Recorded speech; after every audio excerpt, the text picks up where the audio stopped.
In the years from 1945 to the early 1990s, the Cold War had a vast impact on not only the Olympics but various competitions going on around the world. The Cold War turned the world into a two-faced man, and every country had to pick a side between capitalism or communism, democracy or dictatorship. The US wanted to foster capitalist democracies everywhere they could, while communist nations like the Soviet Union and China wanted to spread their views of dictatorship. This created many situations where the US and other communist nations fought for control over other countries and tried to spread their respective forms of government. This ultimately led to many conflicts that afflicted many countries and even more people. Athletics were impacted by the Cold War through Olympic boycotts. In the 1980 Summer Olympics, the United States decided to place a national boycott on the Olympics in Moscow.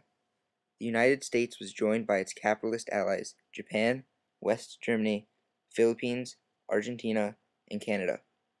Great Britain, France, and Australia supported the boycott, but also allowed their athletes to participate if they wanted to.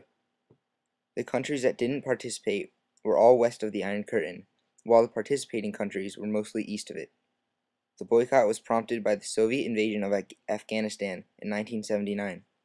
This angered the United States, but it was a Soviet attempt to spread their influence and communism to other countries. The Afghan communistic government was being challenged by rural communities who supported democracy, and as a result, the Soviet Union provided military support to communist leaders in the country. The United States, having a democracy, didn't agree with the invasion, therefore they boycotted. This is just one example of athletic impacts from the Cold War. In response to the 1980 boycott of the Soviet Olympic Games, communist countries led by the Soviet Union boycotted the 1984 Olympics in Los Angeles.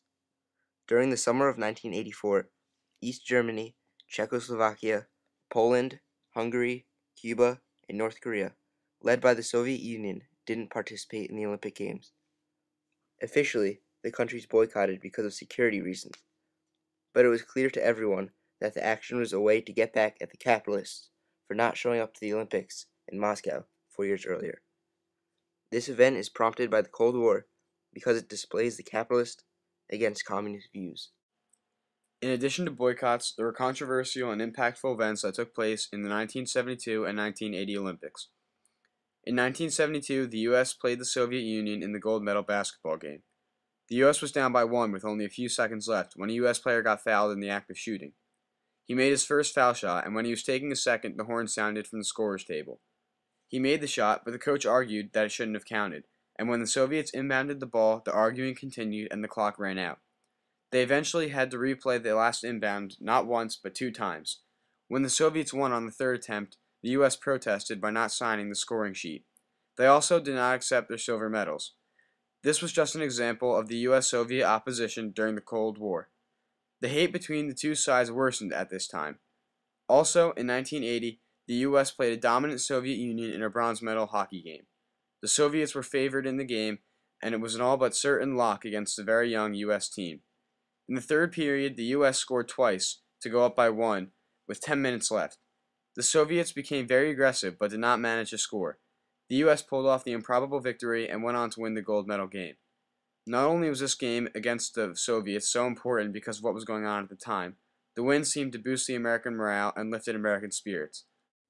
This win served as a screw you to the Soviets, who were trying to convert the Afghan government to communism at the time. Labeled the Miracle on Ice, this win remains one of the most impactful events in American sports history. The Cold War was also reflected in athletics through the ping-pong diplomacy. The People's Republic of China, being a communist country, was the enemy of the United States. In 1971, Mao Zedong invited American ping-pong players to enter the communist country to compete against Chinese players. This marked the first time that an American would step onto Chinese soil since 1949. It also led to a meeting between President Nixon and Mao Zedong. As Barack Obama said about China a few years ago, the frost between our countries began to thaw through the simple game of table tennis. The ping-pong diplomacy is proof that not only did the Cold War bring out the worst in athletics, but athletics were also capable of easing tensions during the war.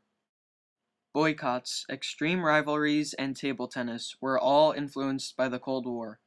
The positive impacts of the rivalries were that we became closer to China, but the negative impacts were that during all of the sport events that America played the Soviet Union in, emotions and tensions ran high because they wanted to prove they were the best. Capitalism versus communism, and democracy versus dictatorship.